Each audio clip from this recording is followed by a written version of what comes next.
नमस्कार शेतकरी मित्रांनो. बघा, आज जो अर्थसंकल्प मांडला होता निर्मला सीतारामन यांनी, त्याच्यामध्ये आज नेमकं कोणत्या कोणत्या वस्तू महाग झाल्या आणि कोणत्या वस्तू स्वस्त झाल्या हे आजच्या जे अर्थसंकल्प मांडले मित्रांनो त्याच्यामध्ये मी तुम्हाला सांगणार आहे नेमकं कोणत्या कोणत्या वस्तू स्वस्त झाल्या आणि कोणत्या महाग झाल्या. तर बघा, गोरगरिबासाठी हा अर्थसंकल्प आहे म्हणून असं सांगितलेलं आहे निर्मला सीतारामन यांनी. कारण बऱ्याच ज्या गोरगरिबासाठी लागणाऱ्या वस्तू मित्रांनो त्या त्यांनी काय केलेले स्वस्त केलेले आणि त्याच्यावरला कर जो आहे तो कमी केलेला आहे. आता बघा, सगळ्यात जास्त जो मोठा भयंकर आजार मानला जातो कॅन्सर, त्याचे जे मेडिसिन आहे मित्रांनो त्याचं त्यांनी काय केलेलं आता किमती जे आहे ते कमी केलेले आहे.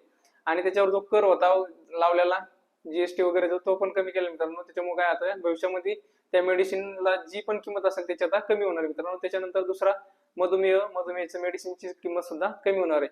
त्याच्यानंतर बघा आणखीन काय आहे, जे आपण डेली रुटीन मध्ये कपडे युज करतो मित्रांनो, म्हणजे वापरतो कपडे आपण जे घालतो ते, त्याच्या सुद्धा किमतीवर आता काय होणार माहिती का, ते कमी करणार त्याच्या किमती सुद्धा.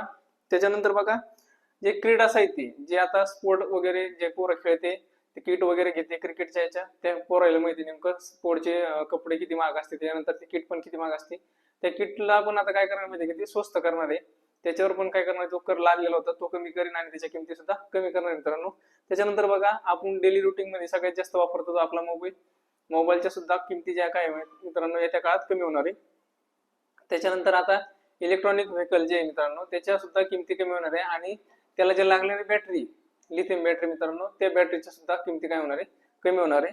आणि येत्या काळामध्ये सगळ्यात जास्त जर व्हेकल असेल तर ते इलेक्ट्रॉनिकचेच असेल, त्यामुळे काय माहिती का, आणि यांनी प्रदूषण कमी होईल. त्या गोष्टीमुळे सरकार काय करते, ह्या गोष्टीच्यावर भर देत आहे आणि याची किंमत जी कमी करत आहे. त्याच्यानंतर बघा, सौर पॅनलचा पण सगळ्यात जास्त वापर सुरू झालेला आहे. आता मागच्या काळात बराच वापर झाला आणि शेतीसाठी, आणि त्याच्यानंतर घरावर रूफटॉप्स जे सोलर आहे त्याच्यासाठी पण बराच वापर होतोय. त्याच्यामध्ये पण आणखीन काय करणार, आता गव्हर्नमेंट पहिले सबसिडी जे देत होते त्याच्यामध्ये आणखीन सुद्धा जास्त सबसिडीचा वाढ होऊ शकते आणि त्याच्यामध्ये कमी होऊ शकते मित्रांनो, त्याची किंमत आहे ती. त्याच्यानंतर बघा, सीएनजी जो गाडीसाठी वापरला जातो मित्रांनो, त्या सीएनजी सुद्धा काय होणार आता किंमत कमी होणार मित्रांनो. जी पहिले जी होती त्याच्यापेक्षा आता येत्या काळात कमी करणार ते. त्याच्यानंतर बघा, वैद्यकीय उपकरण, आता हॉस्पिटलमध्ये याच्यामध्ये जे उपकरणं लागत होते त्याच्या सुद्धा किमती काय होणार आहे, कमी होणार मित्रांनो. त्याच्यानंतर आपण जे वापरतो एलसीडी एलईडी कम्प्युटरसाठी किंवा घरात एलसीडी वगैरे वापरतो मित्रांनो, त्याच्या सुद्धा किमती कमी होणार आहे.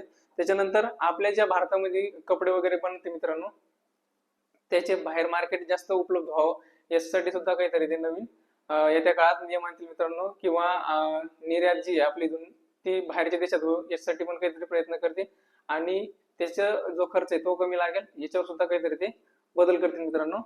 त्याच्यानंतर बघा, हेल्थ इन्शुरन्स, आता काय माहिती का, सगळ्यात जास्त ऍक्सिडेंट वगैरे वाढलेले त्याच्यामुळं आणि हेल्थचे पण बरेच सारे सगळ्यात जास्त प्रॉब्लेम वाढलेले, तर त्यामुळे त्याचे काय करणार माहिती, हेल्थ इन्शुरन्स जे त्याच्यावर सुद्धा त्यांनी काय करणार, आता जो समजा वार्षिक आता हेल्थ इन्शुरन्स जर काढला आपण साधारणतः एका व्यक्तीचं, जर आता मी आता एक काढलं होतं जवळपास 10 लाखाचं त्याचा वार्षिक जे कव्हर आहे मित्रांनो, तर त्याचं मला वाटतं 11,650 रुपये मला लागले होते.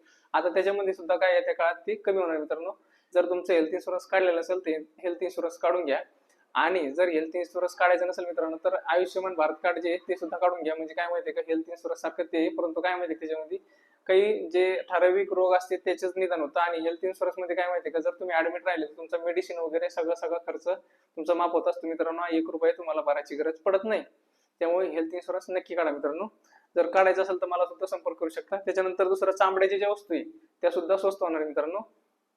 आता याच्यामध्ये महाग कोणतं होणार आहे माहितीये का, दरवर्षी वाढ कोणती होती तुम्हाला माहिती आहे, दरवर्षी दारूच्या याच्यामध्ये सगळ्यात जास्त वाढ होती. आणि ते कार्यकर्ते असे आहे की जर दारूची वाढ झाली दारूच्या किमतीमध्ये तरी ते कुठं आंदोलन करत नाही, काय नाही, शांततेत आपले घेतात आणि पितात, टेन्शन कमी करतात, बस बिंदास राहतात. त्याच्याकडे ते लक्ष देत नाही, वाढले वाढू दे, घेतात पितात. त्याच्यानंतर बघा, खनिज जे असेल त्याचे रेट वाढणार आहे. त्याच्यामध्ये नंतर भंगार जे वस्तू आहे त्याच्या सुद्धा आता किमती वाढणार आहे मित्रांनो. त्याच्यानंतर पीव्हीसी ज्या फ्लेक्स आहे मित्रांनो त्याचे सुद्धा रेट वाढणार आहे.